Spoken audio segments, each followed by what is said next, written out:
तो परिणाम क्या हो रहा है? बड़े पैमाने पर जानवरों का कत्ल हो रहा है, गाय का, भैंस का, बकरी का, बकरे का, कुत्तों का। गाय का आंकड़ा मैंने बताया 2.5 करोड़ तो प्रतिवर्ष गाय का कत्ल होता है। भैंस का 1.25 करोड़ प्रतिवर्ष कत्ल होता है। डूकर सुअरों का 2.5 से 3 करोड़ का कत्ल प्रतिवर्ष का है। बकरे बकरियां छोटे जानवरों की संख्या करोड़ों में है, गिनी नहीं जा सकती है। तो भारत एक ऐसा देश बन गया है जहां कत्ल ही कत्ल होता है। ये जब बहुत ज्यादा परेशानी बन गई मेरे जैसे लोगों के लिए, भारत में जानवरों का कत्ल, गाय का कत्ल, गौवंश का कत्ल, तो हम सब लोग बहुत साल से एक प्रयास कर रहे हैं कि किसी तरह ये रुकना चाहिए।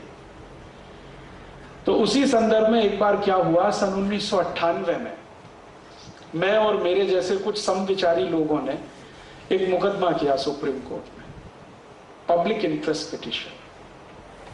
एक संस्था है भारत में, उसका नाम है अखिल भारत कृषि गो सेवा संघ। एक दूसरी संस्था है, उसका नाम है अहिंसा आर्मी ट्रस्ट। दोनों ने मिलकर एक मुकदमा कर दिया। बाद में पता चला गुजरात सरकार भी उस मुकदमे में शामिल हो गई।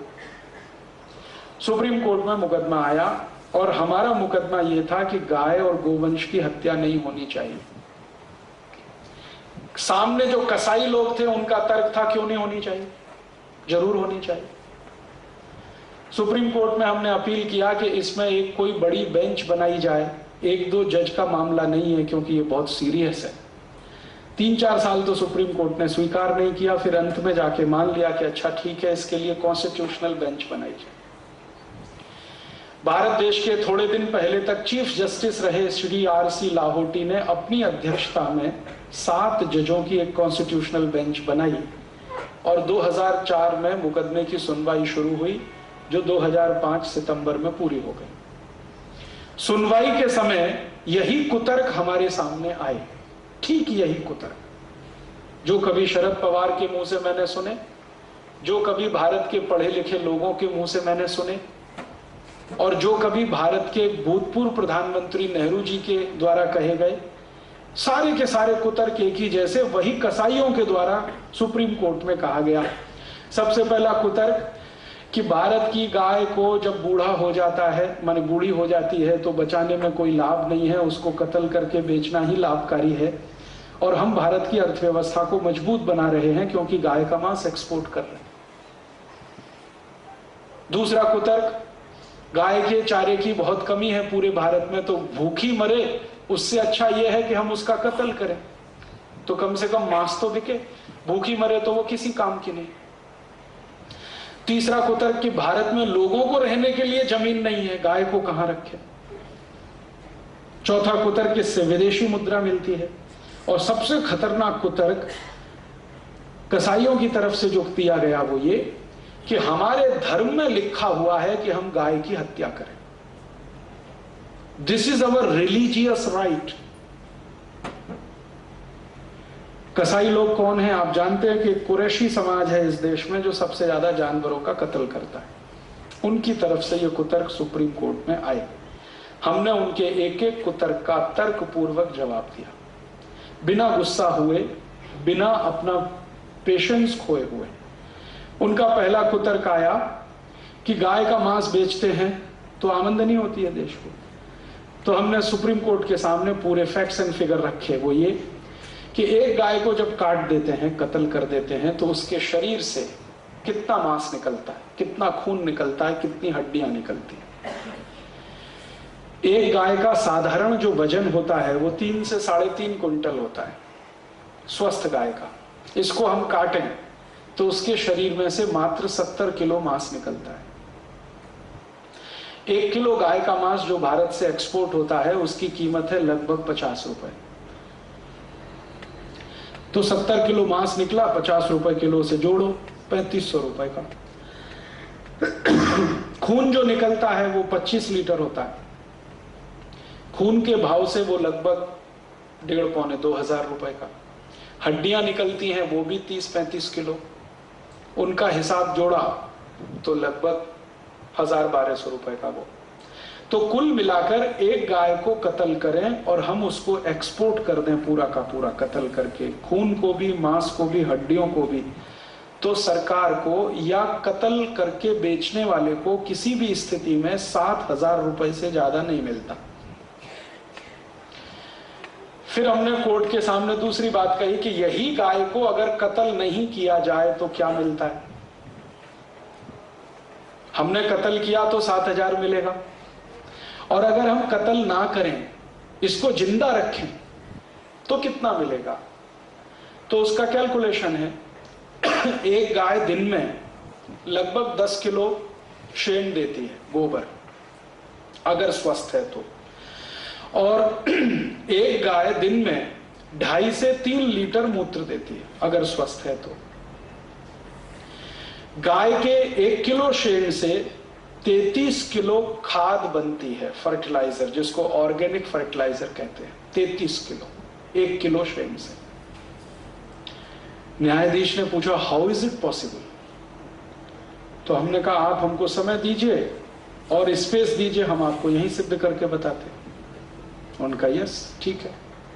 तो हमने उनको पूरा करके दिखाया, और सिर्फ करके ही नहीं दिखाया, उनको हमने कहा कि अगर आपको परमिशन हो, प्रोटोकॉल के खिलाफ ये ना जाता हो, तो आप चलिए हमारे साथ, हम आपको दिखाते कहां कहां किन किन खेतों में हम 1 किलो गाय के शेण से 33 किलो खत बना रहे हैं। मेरे अपने गांव में मैं बनाता हूं, मेरे आई बाबा दोनों शेतकरी हैं, खेती करते हैं। मेरे घर में 15 साल से गाय के शेण से ही खेती करता हूं। 1 किलो शेण है तो 33 किलो खत बनता है बड़े आराम से। और 1 किलो खत का अंतरराष्ट्रीय बाजार में जो भाव है वो 6 रुपए है। तो 33 किलो का लगभग 1800 रुपए। 1800 रुपए एक दिन में गाय के शेण से मिलता है, एक दिन में। और गाय का शेण में कोई संडे नहीं होता, वीकली ऑफ नहीं होता,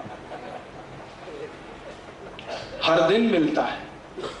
तो साल में कितना, 1800 में 365 का गुणा कर लो। ये तो हुआ शेण 1 साल का।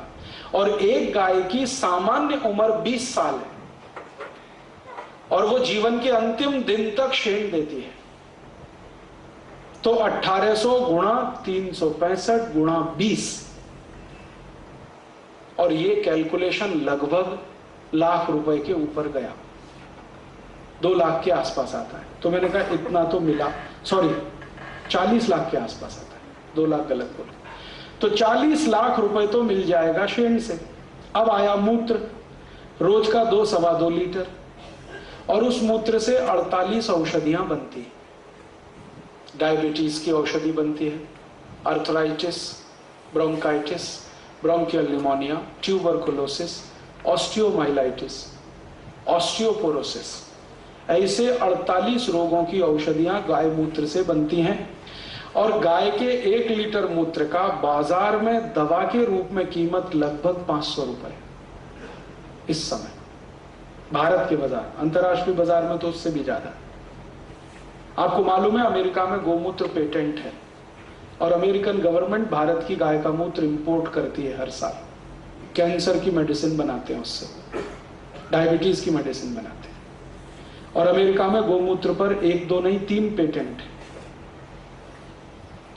तो अगर अमेरिकन मार्केट का अगर कैलकुलेशन करें तो 1 लीटर गाय का मूत्र 1200-1300 रुपए के आसपास बैठता है। तो रोज का 3000 रुपए का मूत्र, और 1 साल का 3000 गुणा 365, और 20 साल का 3365 गुणा 20, इतना तो गाय का मूत्र और गोबर हो गया।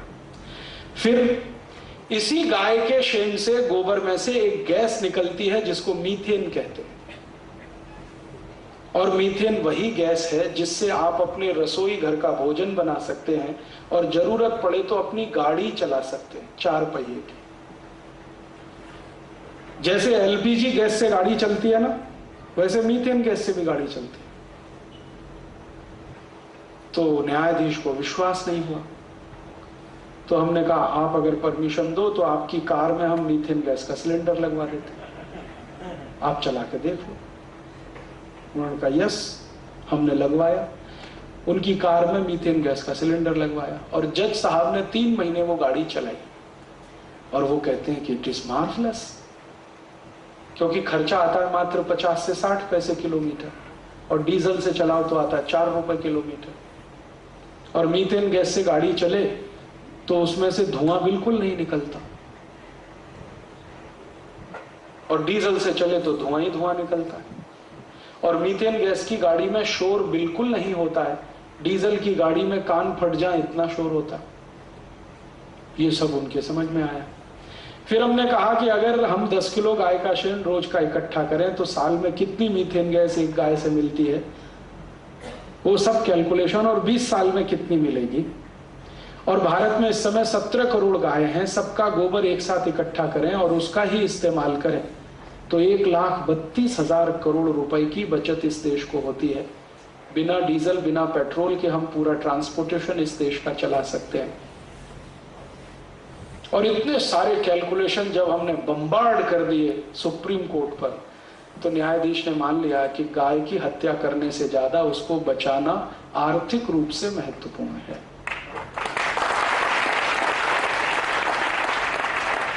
जब कोर्ट की ओपिनियन आई तो ये कसाई लोग भड़क गए, उनको लगा कि अब केस उनके हाथ से गया, क्योंकि उन्होंने हिसाब जोड़ के दिया था कि हम कत्ल करते हैं तो एक गाय से 7,000 की इनकम, यहां हमने सिद्ध कर दिया कि उसको जिंदा रख लो तो लाखों रुपए की इनकम।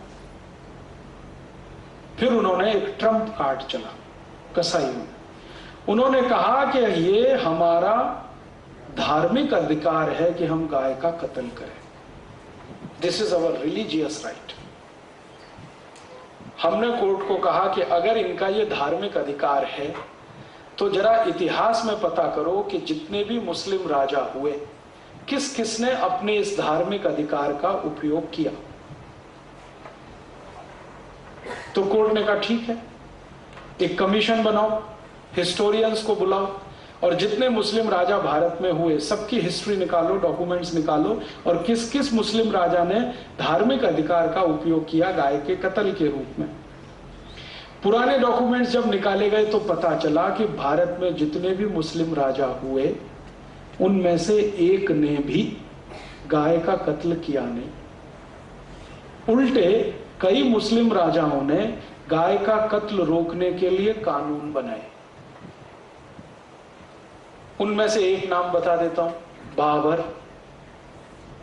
बाबर ने अपनी पुस्तक जिसका नाम है बाबरनामा, उसमें लिखवाया है कि मेरे मरने के बाद भी गाय का कत्ल का कानून जारी रहना चाहिए, माने गाय का कत्ल नहीं होना चाहिए।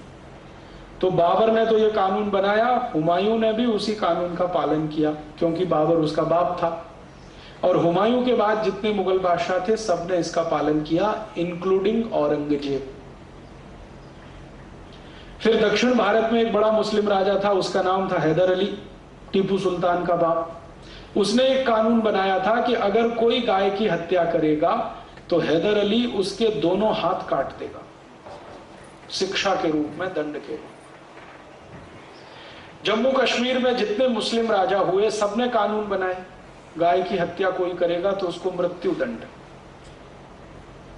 तो ये सब जब दस्तावेज कोर्ट के सामने आए तो हमने कोर्ट को कहा कि आप जरा बताइए कि अगर इस्लाम में गाय को कत्ल करना धार्मिक अधिकार होता तो बाबर तो कट्टर इस्लामिक था, 5 वक्त की नमाज पढ़ता था, हुमायूं भी था, जहांगीर भी था, औरंगजेब तो सबसे ज्यादा कट्टर था, तो इन्होंने क्यों नहीं गाय का कत्ल करवाया? और क्यों गाय का कत्ल रोकने के कानून बनवाए?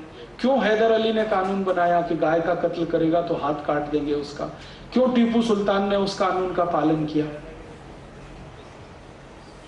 तो हमने कोर्ट से कहा कि आप अगर हमें इजाजत दें तो हम कुरान शरीफ, हदीस, जितनी भी पुस्तकें हैं वो पेश करते हैं और उनमें से कहां लिखा है गाय को कत्ल करो, ये हम जानना चाहते हैं। और आपको पता चलेगा कि इस्लाम की कोई भी धार्मिक पुस्तक में नहीं लिखा है कि गाय का कत्ल करो। हदीस में तो लिखा हुआ है कि गाय की रक्षा करो क्योंकि वो तुम्हारी रक्षा करती है। पैगंबर मोहम्मद साहब का स्टेटमेंट है कि गाय अबोल जानवर है इसलिए उस पर दया करो। एक जगह तो ये लिखा है कि गाय का कत्ल करोगे तो 2 जख में भी जमीन नहीं मिलेगी, माने जहन्नुम में भी जमीन नहीं मिलेगी। तो फिर हमने कहा कि अगर मोहम्मद साहब ये कहते हैं, कुरान ये कहती है, हदीस ये कहती है, तो फिर ये गाय का कत्ल करना धार्मिक अधिकार कभी से हुआ भारत में? इनको पूछो जरा कसाईयों को। तो वो बौखला गए। हमने कहा अगर मक्का मदीना में कोई किताब हो तो ले आओ, उसमें भी देख लेते।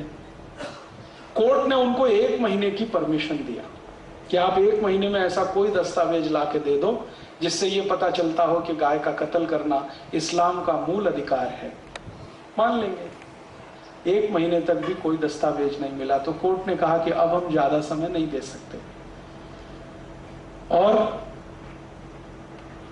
पिछले साल 26 सितंबर सन 2005 को सुप्रीम कोर्ट ने जजमेंट सुना दिया। वो जजमेंट की कॉपी मेरे पास है, अगर आप में से किसी को इंटरेस्ट हो तो इसकी फोटोकॉपी ले सकते हैं। और अगर आपके पास इंटरनेट की फैसिलिटी हो तो www.supremecourtcaselaw.com ये वेबसाइट एड्रेस है सुप्रीम कोर्ट का, उस पर से इसको डाउनलोड कर सकते हैं। ये 66 पन्ने का जजमेंट है और भारत के सुप्रीम कोर्ट के इतिहास का सबसे ऐतिहासिक जजमेंट है। जजमेंट ये है कि गाय का कत्ल नहीं होना चाहिए, और दूसरा जजमेंट का पार्ट है कि भारत की सभी राज्यों की सरकार को इसकी जिम्मेदारी लेनी है कि उनके राज्य में गाय का कत्ल नहीं हो। और जजमेंट का तीसरा पार्ट है कि भारत का हर नागरिक जिसको संविधान से अधिकार है नागरिकता का, अब उसकी जवाबदारी है कि वो गोरक्षा करे। और आपको सुनकर आश्चर्य होगा कि ये पहला जजमेंट है सुप्रीम कोर्ट का जिसमें कोर्ट ने कहा है कि भारत के नागरिक को गाय बचाने की जिम्मेदारी लेनी है। सरकार को तो लेनी है, नागरिकों को भी लेनी है। माने आप सब इससे बंधे हुए हैं। और उस मंगल पांडे ने इतिहास बना दिया। वो फांसी पर चढ़ गया लेकिन अपने मुंह से गाय की चर्बी के कारतूस उसने नहीं खोले, और जिस अंग्रेज अधिकारी ने उसको मजबूर किया उसको गोली मार दी उसने, मंगल पांडे। तो हमने कहा था ये बात कि भारत की आजादी का इतिहास शुरू होता है गाय की रक्षा से। इसलिए गाय की रक्षा उतनी ही महत्वपूर्ण है जितनी हमारी आजादी। और